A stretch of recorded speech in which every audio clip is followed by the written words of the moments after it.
I think anytime you run into a place where you're going hunting, the first thing you worry about, is there really enough animals here? Can you find what you're looking for? Tonight we're going to be hunting Circle Ridge. It's a transition area. Yeah. The elk are going to be working down out of the timber. There's a bunch of ponds and wallows down here. It's not much of a hike tonight. They should be screaming. We should see a lot of elk. For most of his adult life, Jeremiah Waugh has spent nearly a third of each year guiding or hunting for elk.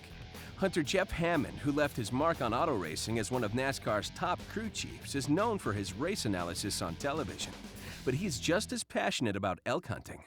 You know, the funny thing about hunting is that when you least expect it, something will happen that just kind of like all of a sudden, man, it shoots your heart rate back up, the adrenaline gets to rushing. We're walking out, we're thinking about what we're going to do on the afternoon hunt. So we're coming along, and all of a sudden we're coming through the trees, and we look out, and at one of the flat areas where we thought we'd be seeing elk early in the day, early in the morning, there they were. Good bull, good bull. Is he a shooter? Yes, a shooter bull. Right there. Oh yeah. To the right of that ass. Yeah. This is what Jeremiah had been hoping for all along, was that we're going to get into some cows and some bulls, you know, down in the flat area feeding. And sure enough, it was late in the morning.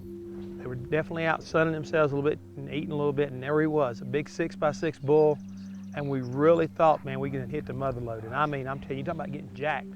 I was jacked.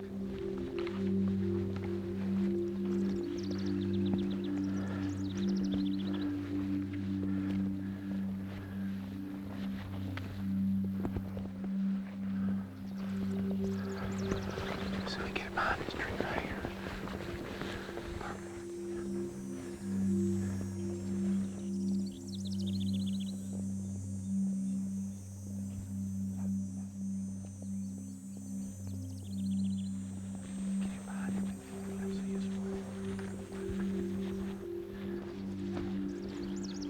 We were perfectly broadside. And I mean, it's like, man, there it is. That's a perfect shot. Perfect. And all of a sudden he lays down. He just bedded down. Dang. And I'm looking, and I'm sitting there thinking, yeah, okay, this is gonna be all right. He's gonna stand up again, and it's all gonna fall back into place. And we had him yardage out about 306 yards, very confident I could make the shot, and, you know, had plenty of time. I mean, we weren't going to be rushed by daylight or anything else. It was just all falling into place. He's got a good spread. Oh yeah, he's a good bull. Definitely a shooter. We had Jeff up on the sticks. The bull just would not give us a shot. He finally got up from his bed. Okay, getting up. Be ready.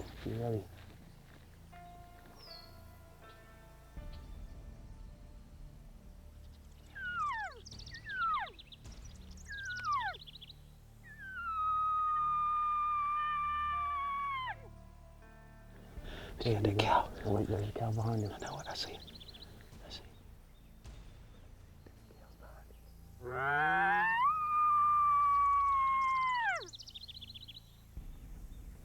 Just wait. Let him clear that cow. Come on, baby.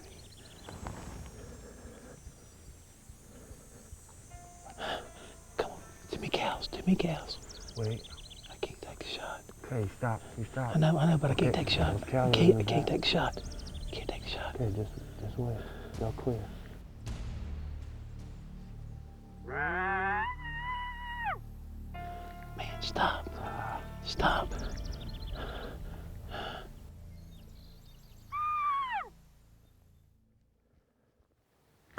There we go. Can you believe that? It's a good bull. Oh man. I couldn't believe we couldn't get those cows out behind him. Yeah. Dang. I made the right decision on not shooting him. I know, but dang. But he just got set up a little bit earlier over there, but all right. He was beautiful a minute ago. We still got a chance to get him, and that's what makes it really exciting, is the fact it's not over till it's over, and I ain't heard no fat lady sing yet. I'm gonna be fighting the wind this morning, as usual.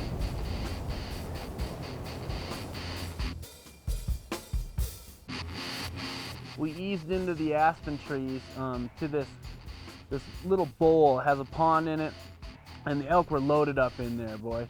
Cow.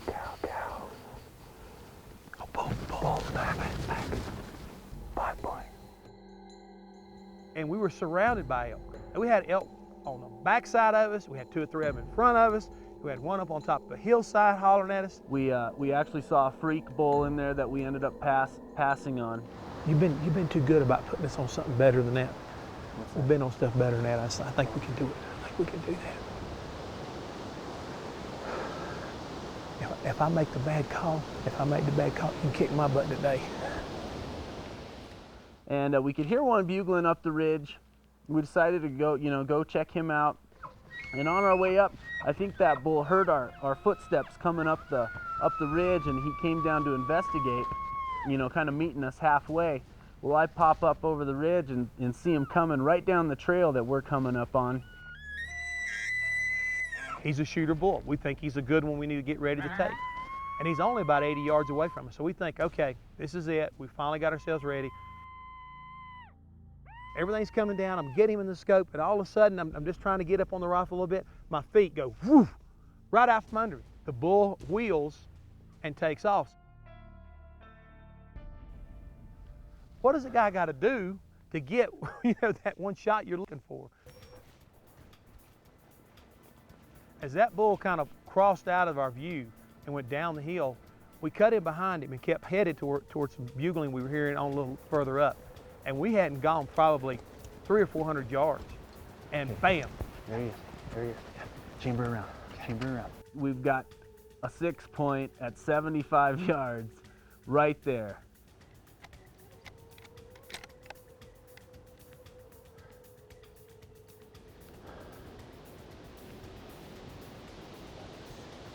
What do you think?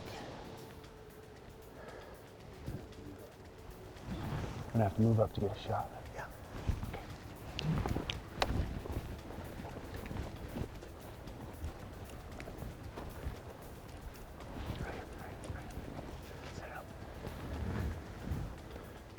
Got set up on him, and I get myself in position, got a good position on him. I was shooting off the tripod.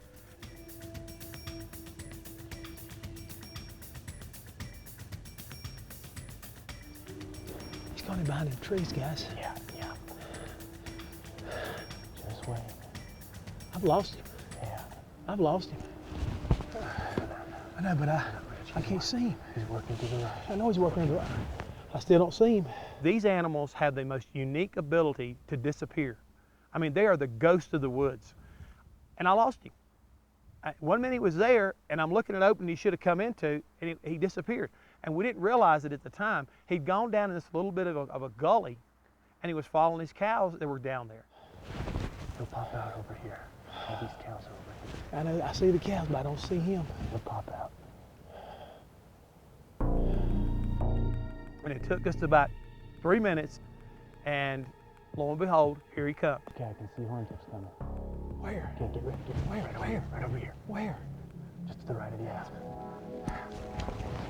Get up there. Get on it.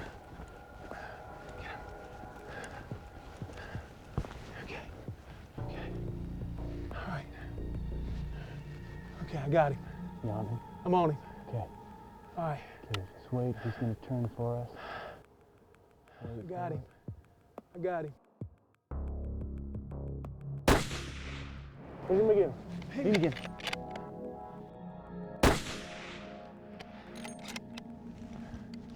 Whoa! Good job. I hit him hard that first time though. Yeah. I didn't see him go down. No, he's in behind that aspen But thicket. I'm telling you, that first shot, man, I'm telling you It right looked now. good. He stiffened up. He tripoded up. He stiffened up. I think you smoked him. I put the smack down on him. I thought that I had hit him as hard as I could hit him. But I mean, I've seen him just bow up, and I've seen animals like to do that before, knowing that they're hit hard. You got to do that somewhere. There he is right there. Look at his horn. All You can see his right. tips. Look at the Look at mass that of that bull. son of a gun, man. Look at him, Jerry. Oh, man. After shooting that bull, you could definitely tell he was excited. He let out a holler, and it was a good time. I thought I double lunged him. Yes, Oh, sir. Man, Look at that's what Wow. happens. You shoot with a Remington 700, 300 Ultra Mag, baby. did the job. It does the didn't number on him. Look at the mass on that it? rascal. Oh man. I really felt like I'd put everything I could into these hunts. Every time we went out, we went at it with the idea that this is going to be the moment. This is going to be the bull. And we never stopped, and that never ended. Look at the mass on those bases. No, look at the bases. He's beautiful. You know what? I think out of this whole deal, I'm about as proud to get to know you and how hard you've worked Absolutely. last few days trying to get me the right bull. And we've looked at a lot of bulls. I mean, we have looked at a ton of bulls. Yeah, we have looked over several. Yeah, it was an absolute pleasure. Elk hunting is so spectacular because until you've heard a bull bugle, you haven't lived yet. I can promise you that right now. And when you come to a place like this right here, you're not going to hear just one. You're going to hear them all over the place. And if it doesn't give you goosebumps, and if it doesn't get your adrenaline going, then there's something bad wrong with you. I'd have to say you're about half dead.